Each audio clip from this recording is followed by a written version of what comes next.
Labour matters for you now. Denel employees affiliated to workers' union Numsa have downed tools at the state-owned company. They've embarked on a picket outside their offices in Centurion over a salary dispute. Numsa is claiming that their members working for the state-owned dumps manufacturer haven't received any salary increases for the last 5 financial years. Watching developments is SABC News economics reporter Katlego Legodi, who joins us now live from just outside Denel in Centurion. And Katlego, if the union's claims are anything to go by, the workers there must have had a hard time. But, you know, Denel's financial woes have also been well documented, given how poorly that SOE has been run over the years. Most definitely. A very good morning to you, Ayanda, and to our viewers at home. It's really a common knowledge right now that Denel has been struggling over time to keep afloat. If I take you back even to the days of the State Capture Commission of Inquiry, this is where we saw this entity feature there, as we hear that there have been rampant corruption over time that have led to this particular entity not able to keep up. And as we hear right now, the workers have been in the receiving end of what has been happening here over time. Even others, we hear, Ayanda, sadly leading to suicides here, losing their lives because of the frustration that they've endured just because of the company that has not been optimum over time. We hear them just outside today saying that they've opted to down tools because they take us back to 5 years of salaries that have been cut and not been increased over time.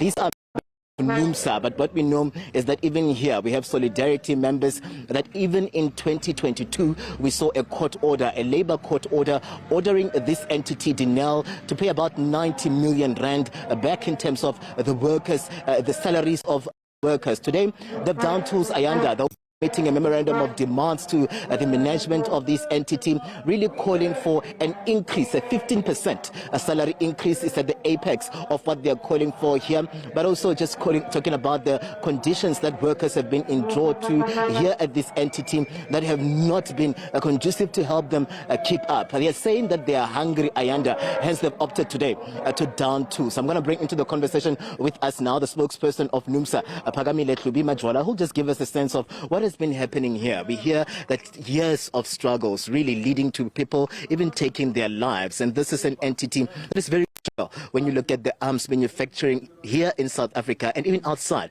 of the country in just supplying some of these what they're manufacturing here.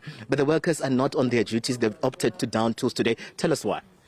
Yes, good day, and thank you so much for having me on the show. What is actually happening here is a picket.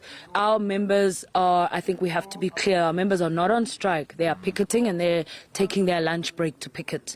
And they have to resort to this type of action because for 5 years, workers at Denel have suffered severe cost-cutting measures in the name of saving the entity.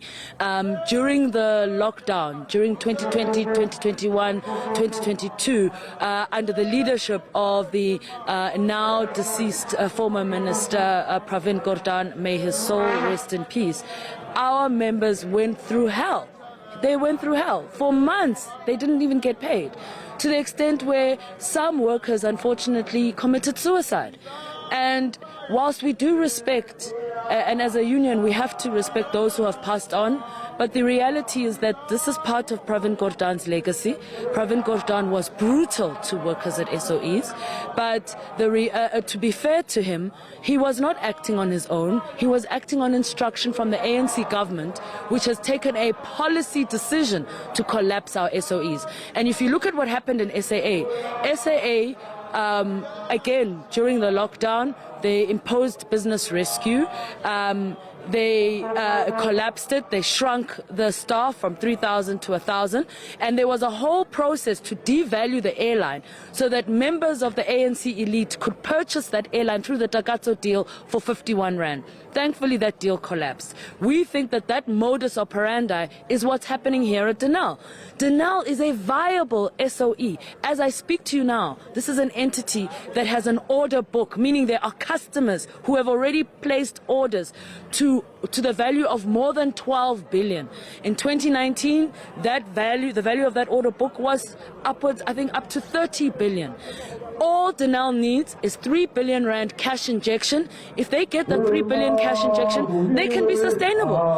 Why is government not assisting them to get that 3 billion cash injection? And by the way, it doesn't have to only be taxes. There are other mechanisms. But the point is, this is an entity that if it received a tax injection, it could be viable, it could produce, it could contribute meaningfully to the South African economy. Give us a sense of what is in your memorandum of demands, because we understand that at the top of 12, that's when you'll be approaching the management here to deliver that memorandum of demand. What is in there? The Memorandum of Demands clearly states that our members are no longer willing to go without salary increases.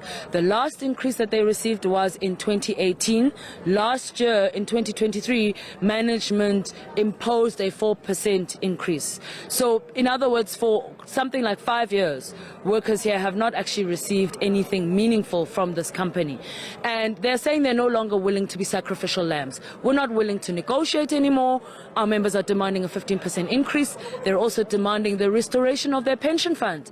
Other workers are claiming from the two-part system. Workers at Denel cannot claim because their pension fund was frozen. The payments to the pension fund was frozen in the name of defending or saving Denel. So these are some of the things that they are demanding. They are demanding a restoration of their benefits. They're demanding an increase in their salaries because as things stand, many of them cannot even afford to come to work because their salaries have not been adjusted at all. Have you tried to engage management on some of these issues, and what have been their attitude to some of the concerns that the workers have raised here, especially when these are the people that are more or less keeping this entity afloat in terms of the services that they're providing here? What is management saying when they are stepping in here every day frustrated by the lack of tangible salaries? So the problem we have is that whilst we've raised these issues to management, management claims they cannot afford. As workers, we don't believe them. Our members don't believe them anymore. You must understand that the salary gap between the lowest paid worker, which is 10,000 Rand, and the CEO is about 3 million. We know that during the most difficult periods that we went through when workers were not getting paid, executives were getting paid. They were getting their salaries. And so we are just saying that we're not willing to accept that as an excuse. We also know that there's gross incompetence in terms of how they delay in paying some of the other service providers, which has deepened the crisis. So the demands we're also making is that we are tired of an overpaid, bloated executive management that is failing to run this entity whilst being mindful of its serious financial constraints. They are deepening the crisis, they're not assisting us, and therefore these are among the demands that we are making. What happens if they don't come through to hit some of these demands? Well, we're just going to intensify our action. Our members have made it very clear that this year we're not interested in compromises. We've been compromising. Our members have literally sacrificed themselves to save this entity. They're done with that. Now it's time for government and Denel management to come to the party and meet them halfway and at least start to address some of these burning issues. Yeah, and just before we let you go, Phakamile, we're pressed for time, but we hear that indeed this has also affected your membership as Numsa. Is this the same case with Solidarity as well? We see that your membership have tanked from 3,000 here to about 1,600, if I'm not mistaken. Please just confirm those numbers for us. So here we're talking about the staff complement of Denel. So staff complement of Denel at some point was about 3,000. Since the restructuring that took place and also the fact that they had all these cost cutting and they were not paying workers' salaries, we are now down to a staff complement of about 1,600. Many of those workers work for, remember Denel produces some of the most unique skills in the world. So there are countries that have poached these workers, but at the same time there was a restructuring process where workers took their voluntary severance packages and left. So we actually have far fewer workers working here than we had before as a result of government's disastrous decision making. Phakamile, thank you very much for your time. The spokesperson of Numsa, Phakamile Hlubi-Majola. I'm going to step out of shot to show you what is happening behind us. These are members of Denel. They are on a picket.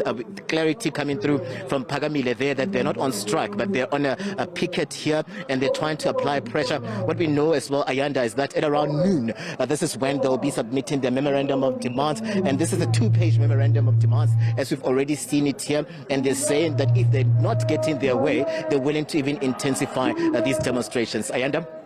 All right, Katlego Legodi, thanks very much indeed for that reporting. Katlego speaking to us live there from Centurion in Gauteng. Thanks very much indeed.